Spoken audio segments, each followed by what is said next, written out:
a step-by-step guide to getting a beautiful indoor portrait. My name is Nancy, your photography teacher, and this is a comprehensive video. Everything you need to know to get a great indoor image. The number one most important topic of this video will be the light source. You have to have a really great light source. The best one, in my opinion, is natural light because I'm a natural light photographer.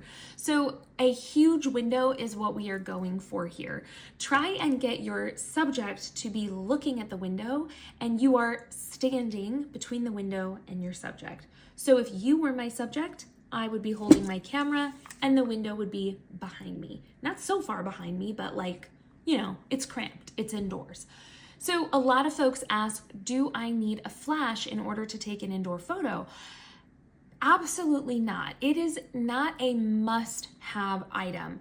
You can, however, use a flash to supplement the light or to fill in the shadows that might be present. But if you are going to use a speed light, don't point it directly at your subject. This is always going to give you a really harsh, unflattering result. Instead, you can point it at the ceiling and it will bounce back to your subject, or you can point it at the wall and it will bounce back to your subject. It all just sort of depends. One more thing about the window, it's best if the sunshine isn't currently blazing through it. Yeah. Now, if you're only going to be using a speed light to fill in the shadows on your subject, you might want to consider a reflector instead. A reflector is like a big round, it looks a lot like what you put in your car window on a really hot day to keep your car from getting to 350 degrees and your dashboard from melting. All it does is let the light hit it and then it bounces it back on your subject. So I would use a reflector instead of a speed light. Now, what camera settings do you need to use? Well, first of all, I really suggest you go to my website, nancysmiley.com. There are free downloads there for you. One of them is my manual mode settings cheat sheet that will tell you manual mode settings to use in a variety of different shooting conditions. But for indoor portraits, first and foremost is your aperture. You want this to be a nice low f number. That low f number is going to give you a really wide aperture, which means lots of light's going to be coming into your photo. If your lens goes all the way down to 1.8, I don't think I would suggest shooting at 1.8. I would suggest f2.2 or something like that. You don't want to not get all of your subject's face in focus. Now, if your lens doesn't go all the way down to f2.2, just put it at the lowest f number that your lens can go. Now, your ISO is going to be higher than you might be used to if you are normally taking photos outside. For indoor portraits, you might need your ISO at 800 or above.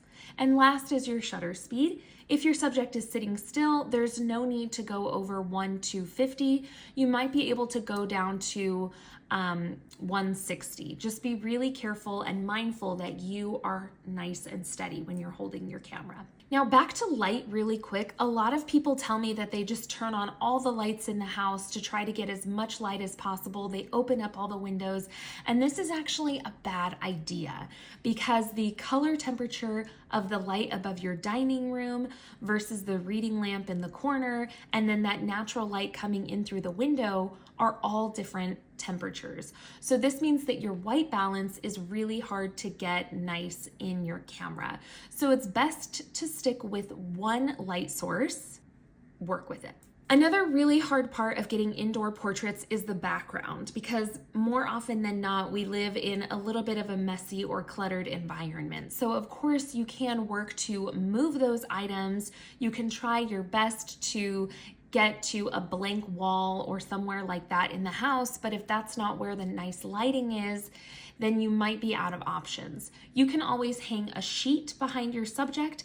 Just try and put it far behind your subject and not right behind them. If it's right behind them, you're going to see it's going to be very noticeable that it's a sheet.